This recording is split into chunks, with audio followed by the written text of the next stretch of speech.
they were like, yeah, pretty much all of their powers required minions, hirelings, whatever. All of their stuff was like stage directions, directing other people to do stuff. But none of them actually lived long enough to do anything because they had to rush up the stairs to get into the room. At which point, that was going to be the end of their turn. And then we started pulling some really crazy stuff to be like, okay, so some AoE stuff? AoE? Yeah, great, awesome, lovely. And just absolutely destroyed them. So the DM had a rough time that one, but that was fun for us.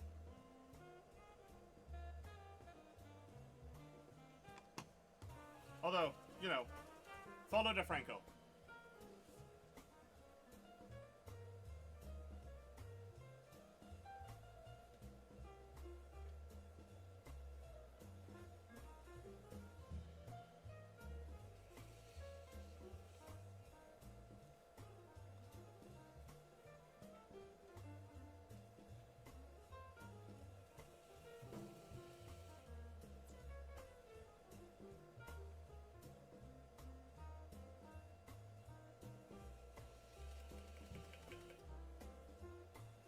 One of the big annoying things we have to deal with, and why we wet sand rather than dry sand, is all of the resin powder that gets picked up by the sanding.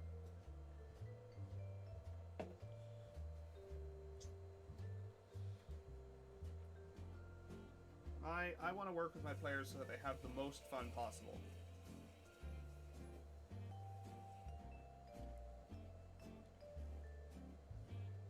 And there's not even really tournaments in D&D. Like there's Adventurers League play, but that's not even really tournament. That's just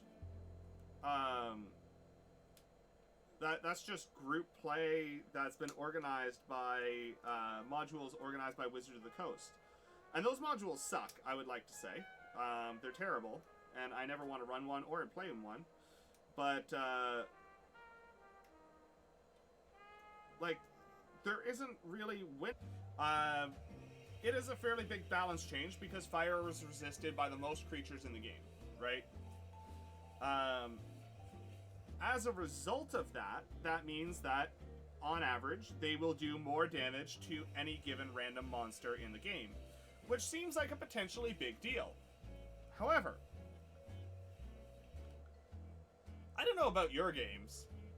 I'm not pulling random monsters from the from the monster manual.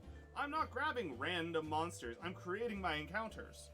So it doesn't matter what random monsters or any aggregation of monsters is resistant to. And also, I make the rules. Guess what? That ancient dragon? Yeah, they were bullied as a kid and grew up.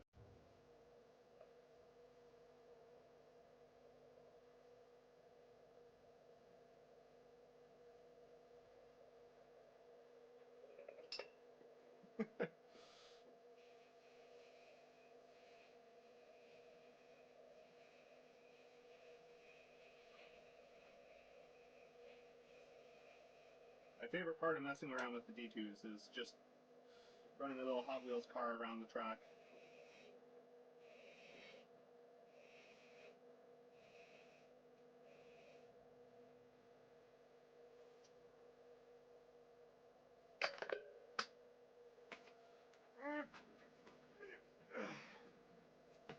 It does clutter around a bit, but that's okay. You just need... Yeah, top of the combat, it says don't line up, and then does. Like... You know, because it's not like they were worried about metagaming in that aspect of, like... But, you know, I don't think it's a terribly difficult thing to assume that a dragon's going to have some kind of line attack. I will say, Kenny told me about when he ran a Shardland Dragon for his party.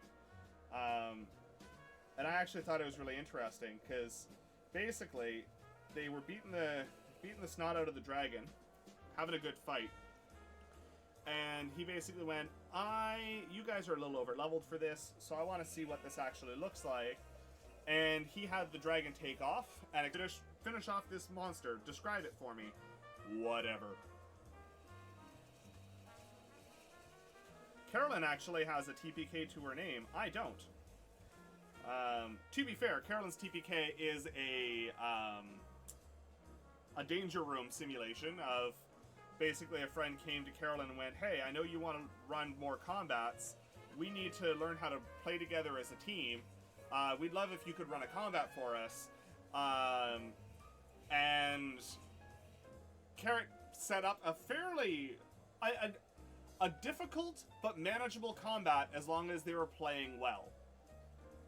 But they kept the creature in question, I believe it was the Shardland Dragon that Carolyn enjoyed fighting so much.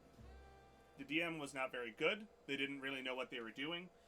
And they just had the book open and were reading from it. And you could tell that they never actually read the module ahead of time. Because they also had a reading voice when you could tell that they were very clearly reading out of the book. And we made a point of saying, like, oh, hey, you know, like, because they claimed that, you know, oh, the players do whatever they want and things go crazy and everything like that. And we're like, yeah, but dude, you've been playing this, like, by the book. It's like, oh, no. I've homebrewed the shit out of this campaign. They're like, you do realize we have the book open in front of us, right? Oh, well, a little wind today.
do dice making, we do electronics and engineering. We're currently partway through that is a chonk dice. A very pretty one at that.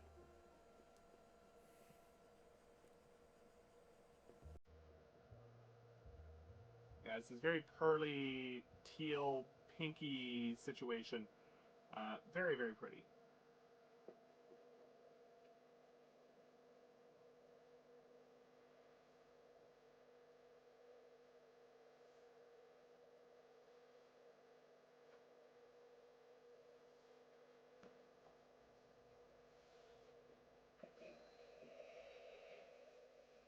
So outside of this, our current exploded midair, and the two pieces came down, the front half and the back half. And basically, like, the front half was the head that couldn't move around but had, the beam attack and the aura and that kind of stuff. And then the body didn't have the beam, didn't have the aura, but it had a lot of hit points and it could hit like a truck.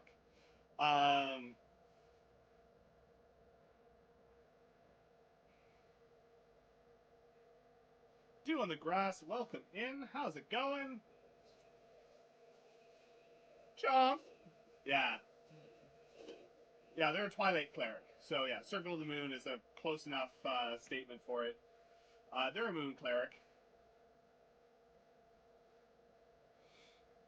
I love how that brew than what we do is Omru, because it's very clearly different. And yeah, so we ended up like one of my favorite pieces of homebrew is probably the Way of the Bob Monk, which was a lot of fun. Carrot is playing a Furbolg Monk in the Witchlight campaign, and yeah, Ombre is a joy making things ridiculous, right? What does Ombre mean to you? It's the feeling in your heart. But yeah, like for instance, Carrot's monk subclass that we created for them is Carrot wanted to play monk because monks are in theory really cool. Thing is not always the easy part to balance for. Like, for instance, one of my players, they have a character who's a sorcerer, which basically means to be viable, they largely should probably have Fireball, right? They're a forest fae. They're a fairy. Fireball is a little bit horrific in their view, but they're all about manipulation and illusion and stuff like that. So they asked me if we could reskin Fireball to be psychic instead. And there was, so there was the question of like, can we make it a different damage type? Because doing fire damage isn't really what my character would do. And more damage against the monsters guide.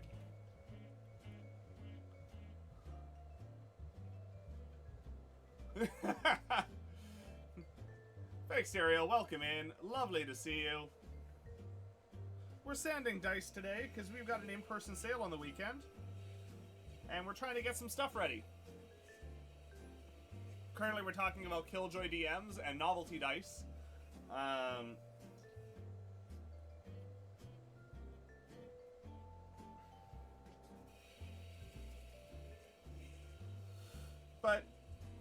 But yeah, like, so the thing is like, my player asked me if they could reskin Fireball to be psychic damage. And if you look, from a sheer statistics standpoint, is that better, Carrot?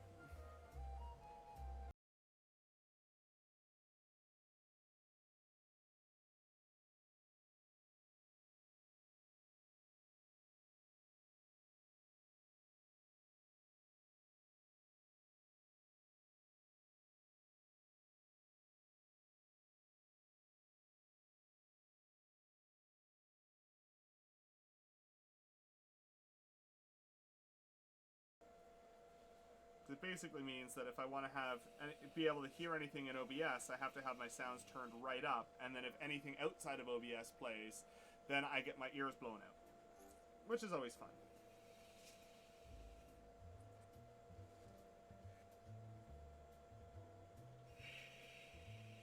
the problem is they can oftentimes feel a little lackluster, especially in low levels. And given that this is a fairly low level campaign, we're like 2 years into it and we just hit level 7. You can't have a class that feels terrible at low levels if you're going to be spending the entire campaign at low levels. So we changed it, and it basically is like a wild magic monk that is built around the idea of protecting their friends. And it is fantastic. And it has been a lot of fun to revisit and go after.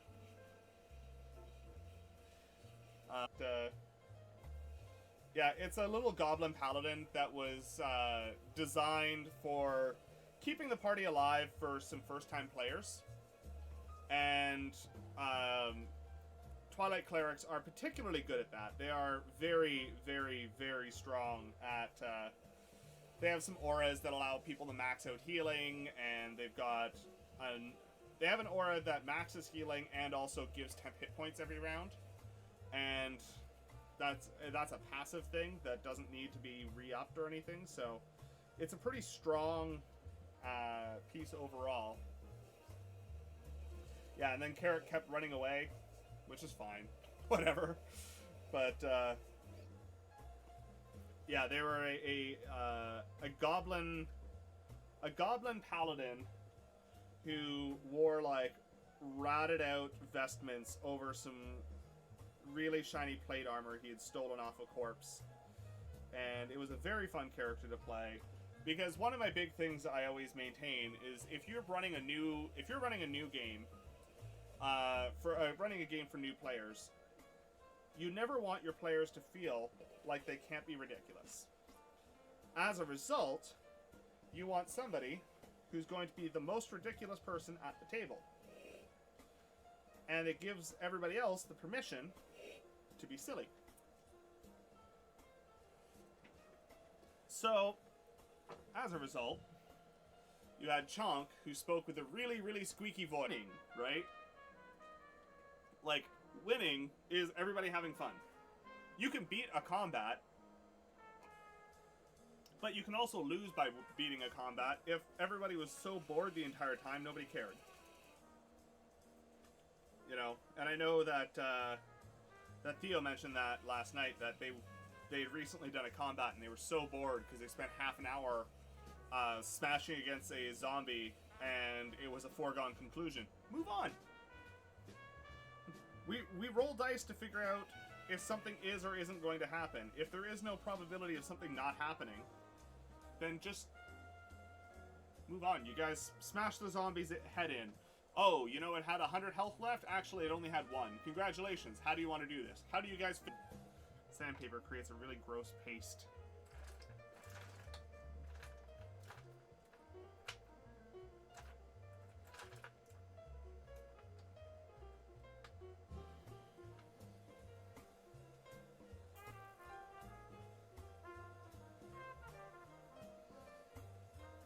Thank you, Carrot.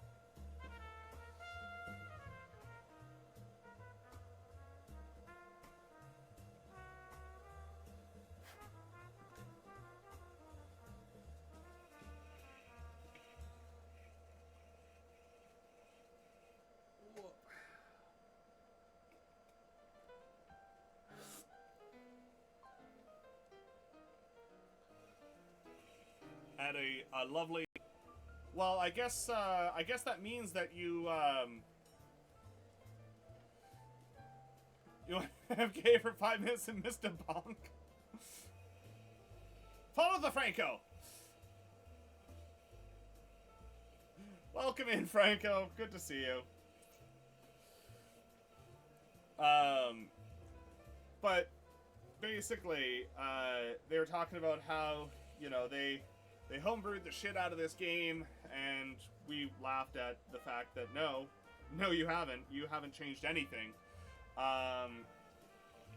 And it became one of those things that was a bit of a meme, right? Is, you know, you got homebrew, and then that ended up turning into it.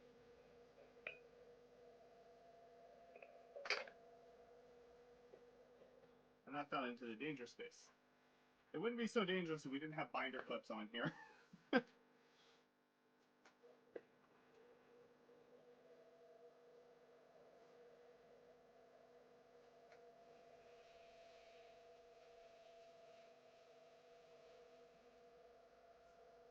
Realistically, I need to remake the master for this with the moth being a lot thinner, a lot more shallow rather.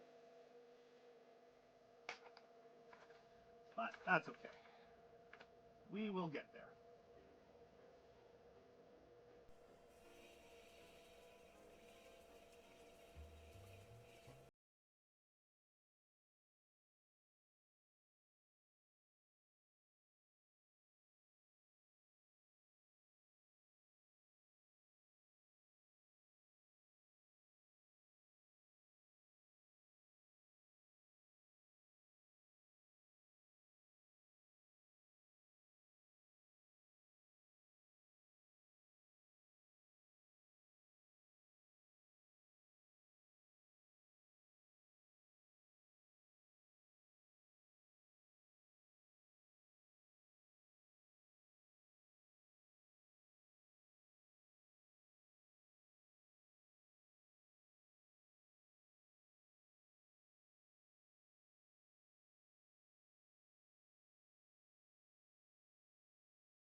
Explain Ombrou. In how much detail, Carrot? I mean, realistically, it's not like the parties involved are watching this stream, so I could probably actually be a little bit more specific.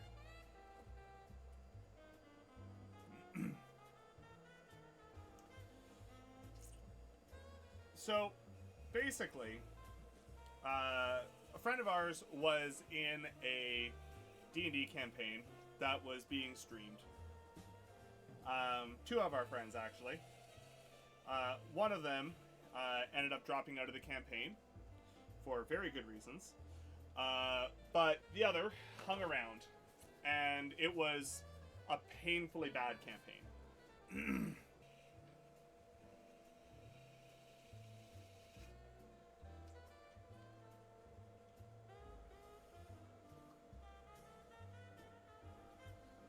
No, I appreciate the heads up. Always good to know.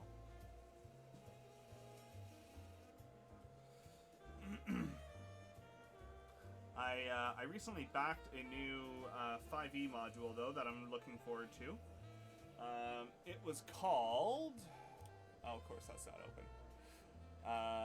One moment. Let that load real quick. Oh, of course you're installing updates. Okay, well I'll tell you what it was in a. Maybe I can get it on my phone.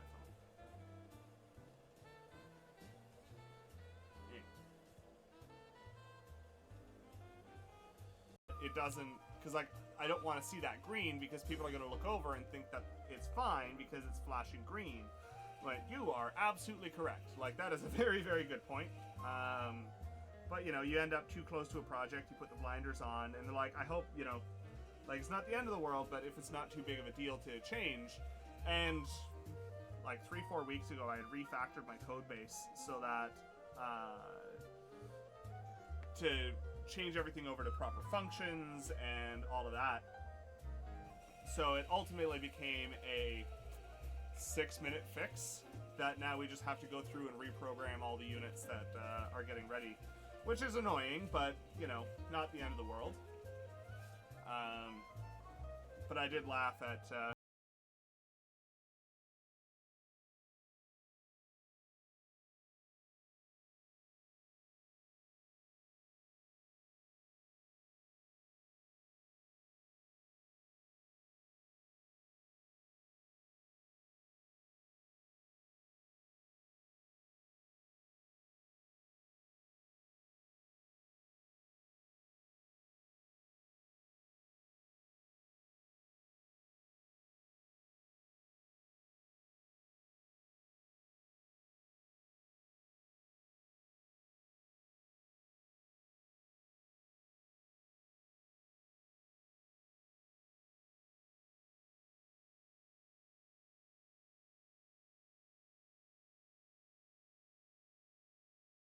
really care much about psychic damage.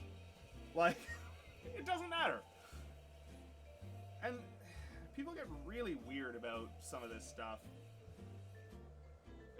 And they forget that, you know, you're playing a game, something that's supposed to be fun and enjoyable for you and everybody else.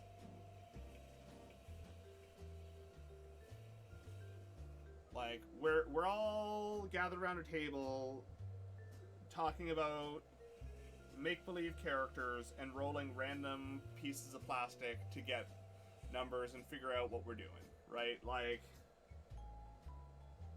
it's not a big deal. Really isn't. And it shouldn't be.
Franco.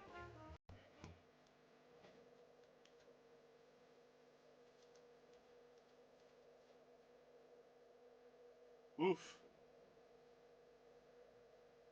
I do not speak American temperatures, so I didn't know what that was.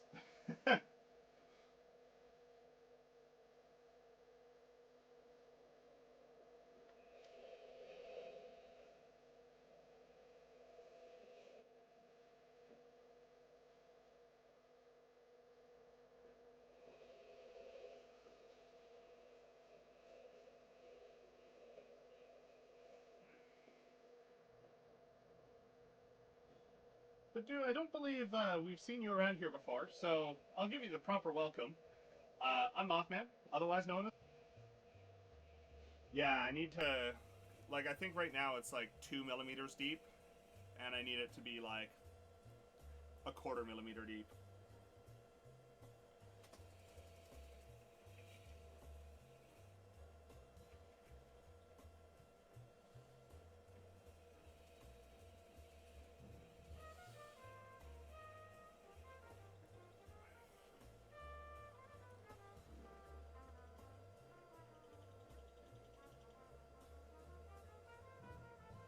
Oh, I know why that's so quiet.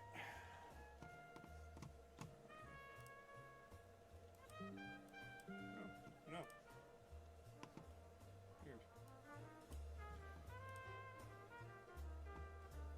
Into, I can't remember which way it went first, but basically at the end of the day, the joke was that it was a character, Mas Ombrou, very much homebrew, and our goal became trying to get them to say Ombrou on stream, and we actually managed to make them do it, which was phenomenal and hilarious because they were not a very nice person.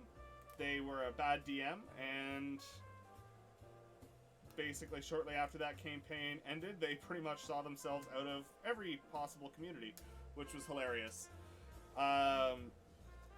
So yes, Ombrou is what if that was home base, and had a revolver that they weren't proficient in.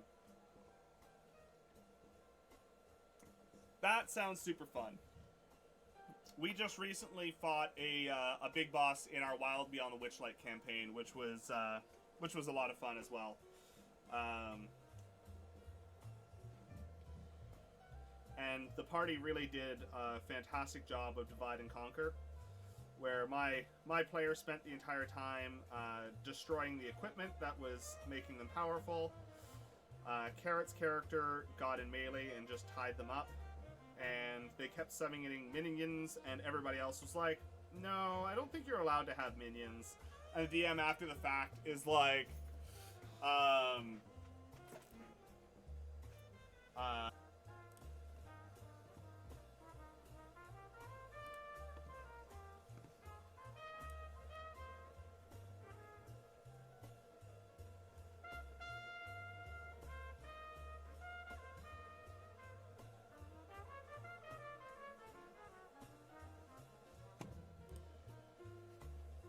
absolutely, head off, take a nap, no worries at all.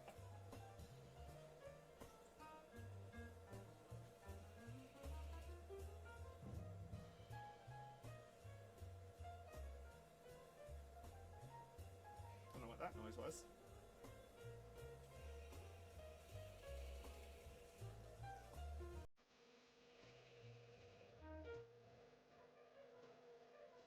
Much a couple of years back.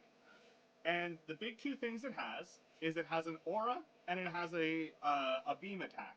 So don't cluster up and don't line up, which are generally two good rules for most combats overall. And they just kept they just kept making a line and or a group and or both.